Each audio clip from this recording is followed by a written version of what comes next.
All right, don't forget to check out our sponsor, The Health Blaze, at thehealthblaze.com. Promo code Goodfellow1Boxing.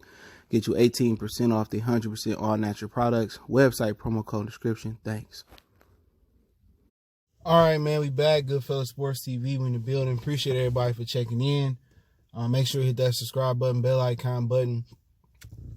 Share the video.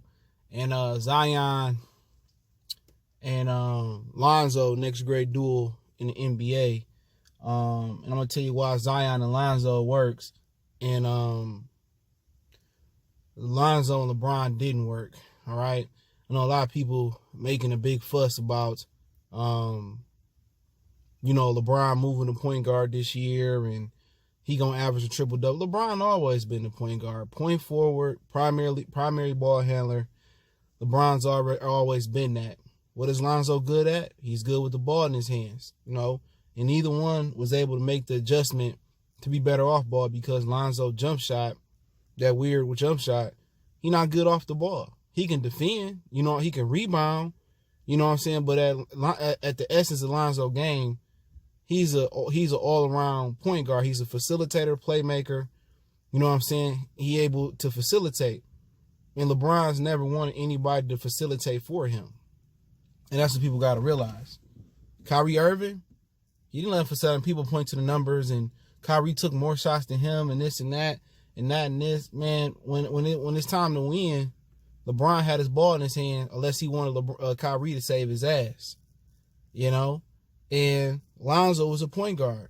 No way LeBron was going to delegate ball handle responsibilities to anybody in this league. He didn't do it to Dwayne Wade. Dwayne Wade had to take a step back for LeBron to flourish. LeBron is one of the most one-dimensional basketball players I've ever seen, especially at this point in his career, not being able to play defense. Offensively, he's one of the most one-dimensional people, but he's one of the greatest with the ball in his hands. Because, if you really want to, which you don't, he can post you up. He can take you off the dribble. He can hit you with the step back. He can create his off the dribble. He can create forever. So for others, and then when you're the best in the game, you may be the greatest of all time. Really, are you expected to delegate to somebody else? People say, well, Jordan, delegated the ball handling responsibilities to Scottie and sometime Kukoc or whoever the hell else it was. And that's right, he did. Scottie did bring the ball up, but it was a triangle offense. LeBron don't play in no offense. It's LeBron offense. It's LeBron. He create. One of the reasons Luke Walton not there no more is because Luke Walton was trying to develop Ingram, Lonzo. He was trying to let them play with the ball in their hands and let LeBron play off the ball. And LeBron didn't like it. If LeBron don't like it, any franchise at this point in his career is going to change it. So Lonzo is going to flourish because Lonzo is going to be the primary ball handler in New Orleans. You know what I'm saying? Drew Holiday can play with or without the ball. Ingram can play with or without the ball.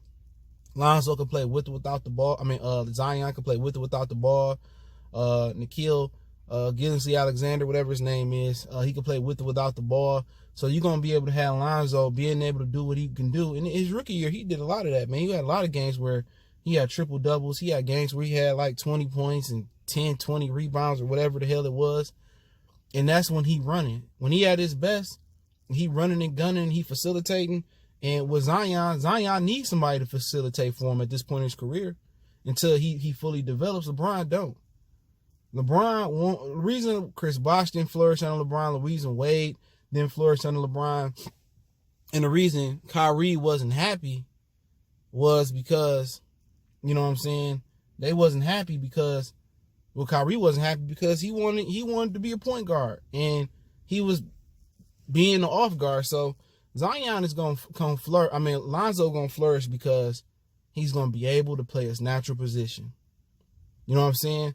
Like I said before, LeBron is one of the most least versatile offensive players I've seen. Now, when I say least versatile, I don't mean not being able to do a lot, but playing without the ball, he can't do it. He can't just sit there and spot up. He don't want to be the cutter. And I don't think he can't do it. I don't think he's willing to do it. I think his ego getting in the way. And that's why, Bosh didn't do good with him. That's why Kevin Love didn't do good with him. You got to adjust when you play to LeBron. And at this point, Lonzo didn't have the game to adjust to play with LeBron. That's what people got to realize. He didn't have the game. He couldn't shoot. You know, and plus you getting into the league, and Ingram never adjusted. You know what I'm saying? So I think Alvin Gentry is going to be a better fit. I think Alvin Gentry is going to allow them to play fast. I think Alvin Gentry is going to allow them to run and gun. I think Alvin Gentry is going to allow, and Zion is going to allow him to create for him. And when somebody needs you to create for them, I look for Lonzo to have a big year. You know what I'm saying? If healthy, that's another thing. But I look for him to have a monster year. I just can see it if he can stay healthy. I look for him to average 10 assists a game. I look for him to be on an all defensive team. Now scoring wise, people put so much premium on scoring, shooting. If Steve Nash wanted to average 30 points, 35 points a game, if John Stockton wanted to average 30, 35 points a game, if Mark Price wanted to do it as well, it's a lot of point guards. Kevin Johnson was another guy. If they really wanted to go out there and do what James Harden doing, or do what Westbrook was doing, a lot of them dudes can go out their way and be selfish and do that shit. You know what I'm saying? But the point guard position at the essence is a leadership position. It's a leadership position. It's a position of leadership. You got to be the general, and you got to be what the team need. You know what I'm saying? Obviously, you got to be the general. You the facilitator. You know what I'm saying? You facilitate the ball. That's the point guard position. You know what I'm saying? You take initiative. You be the point guard. You facilitate. You set guys up. Then it's whatever you need. If they need a bucket, they need a big shot, you go get it. They need 20 that night, you go get it. But at the essence of it is, the point guard position is supposed to make other people better. It's supposed to make the game at least easier for Zion, for Anthony Davis, for Drew Holiday, or for who else they got over on the Lakers, or for Dwight Howard. It's supposed to make the game easier. And that's what Zion and Lonzo is. People saying, oh, he can't shoot, or he can't score, he garbage. He ain't got to. You know what I'm saying? If he can defend, and he can facilitate, and he can give you a bucket when you need a bucket every now and again, dude, he could be a Hall of Famer. Jason Kidd couldn't shoot when he came to the league. They called him Acing Kid. He worked really, really hard at it. He couldn't shoot for shit. Called him Acing. But he worked hard at it, and he became one of the leading three-point field goal makers in the league.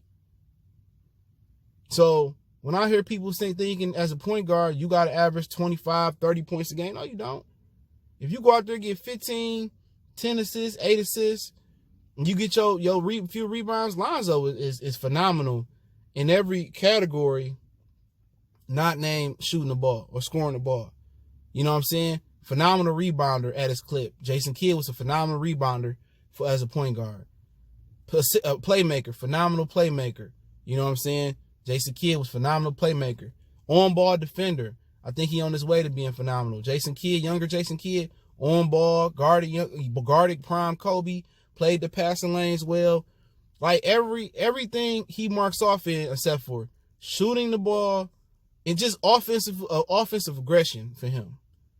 When they asked him to be an off guard, and that's what he was in LA, they can list him as a point guard all you want to. He was an off guard. When they asked him to be aggressive, you know what I'm saying, and take shots and cut to the rim and off ball, that ain't his game. His game is a point guard position. It's a leadership position, push the floor, facilitate the offense, set guys up. And then once he get in the rhythm of setting guys up, coming off the pick and roll, pick and pop, setting guys up, they playing the roller, he get the floater going, get a little jumper going. Then you see Lonzo get 20, 23, 25 points. It's kind of the equation of Steph Curry, hit a layup, or he hit a mid-range jumper, he hit an early three, and he see the ball go on the rim, and he catch fire because he hit a rhythm. Or if for Steph, it could be in the third or fourth quarter, he see the ball go on the rim, and he get confident. For Lonzo, confidence is, and I watched a lot of great guards, Oscar, Pete Maravich. My number one sport is basketball. I can tell you a lot about basketball. I can coach it, like to the T. But you're talking about Pete Maravich. You're talking about Oscar Roberts. I think Isaiah Thomas is one of the most underappreciated, underrated players. Shout out to him for getting that statue that's supposed to be out there in Little Caesars Arena. I'll be down there next week, God willing. But for the Pistons and the Sixers, check them on the channel out too. Motor City Sports Talk for everything Detroit. You go to the forgotten point guards, Terrell Brandon, Mark Price, You go to young Ron Harper when he was out cold before the knee injury. You go to John Stockton. You go to Nash, Kevin Johnson, Gary Payton. I done seen a lot of different point guards, but for Lonzo, for the equivalent of Steph Curry seeing the ball go in the hole, for Lonzo, the equivalent, is facilitating, setting guys up, and that's his offensive rhythm. Then when they start playing Zion, if they're doing a pick and roll, he cutting, then Lonzo get an easy layup. Then Lonzo get a little floater. Then Lonzo get a little 10, 12-footer shot going in. Once he get offensively facilitating, getting the rhythm, and then he start getting easy buckets, then you'll see him hit a three. He a rhythm guy.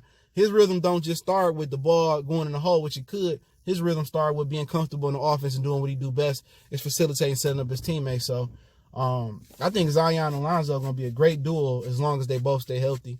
Alvin Gentry will allow them to run and gun. He allowed them to, be dynamic. He allowed them to, just be good. And I think the Pelicans, it's going to be tough getting that 8th spot in the West. Spurs, Kings, Clippers moving up in the world. It's going to be tough. Warriors are still being there. Trailblazers being there. But they're going to be fun to watch. And I'll be watching Zion when he comes to the D. And I'm a huge Lonzo fan, man. I don't like when his daddy would be opening his mouth saying the ignorant shit. I don't like him saying, like, some of the stuff his taste in rap. But as a basketball player, as a point guard or a point guard to me, it's a refreshing, because you see in the Westbrooks, and in actuality, James Harden is a fucking point guard. You see the Westbrooks, and you see the narrative changing where, a point guard got to go out there and get 20, 30 points. That's not a point guard game. You know what I'm saying? I think LeBron James and Chris Paul, excluding Lonzo till he actually really prove himself consistently, are the two best pure points out there. You know what I'm saying? They are. LeBron ain't trying to go out there and get 30, 40, 50. If LeBron wanted to go out there in his prime and get 40 points a game, LeBron can get 40, easy. You know what I'm saying? In my opinion, with how they ref the game today. But those two, Chris Paul, and people say, well, Chris Paul fell off, and I'll talk about my NBA preview show today. Chris Paul fell off, and Chris Paul not that. Man, Chris Paul, like, he ain't just no dude that's going to sit there and spot up for a three-pointer and wait on the wing. Chris Paul is another guy that need the ball in his hand to be the point guard, or the point guard he can be. So physically he gonna break down, but he still got it. But yeah, those are two best right now to me. I can't think of everybody. A lot of other point guards, D'Lo, Steph Curry, Kyrie Irving, Kemba Walker, Ben Simmons is another one. He up there with them. Good point guard. A lot of them other guys I named are scoring machines. You know what I'm saying? They kind of the Westbrooks. They learn how to look in the score, and I don't care about that triple-double shit. Westbrook is trying to pad his stats, and that's been his problem. You know what I'm saying? So it ain't too many facilitators first in the league, but you talk about Chris Paul, Ben Simmons, and LeBron James are three of the best, and then Lonzo could prove himself this year, put himself in that category. But I can't think of everybody out there. But most of all these young guards or ball handlers, they call them shooting guards, a small forward, but they truly point guards. Like Luka Doncic is really the point. Trae Young, a lot of these dudes are scorers first. They can facilitate, but they scorers first, man. But hey, let me know what you think about the video. Appreciate the love, support. Don't forget we on Facebook, Instagram, Twitter. You can reach out to the email if you got business questions, inquiry, sponsorship, video requests. Keep sharing the videos. Don't forget to check out our sponsor, The Help Blaze, at thehelpblaze.com. Promo code GoodFellow1Boxing, get you 18% off the 100% all natural products, lotion, soaps, foot soaps, bath bombs, and much, much more. Website, promo code, description. Appreciate the love, support. Share the videos and check out our NBA playlist, NBA, and our NBA one-on-one playlist for our live stream. I'll be doing a live preview show this weekend. We gone.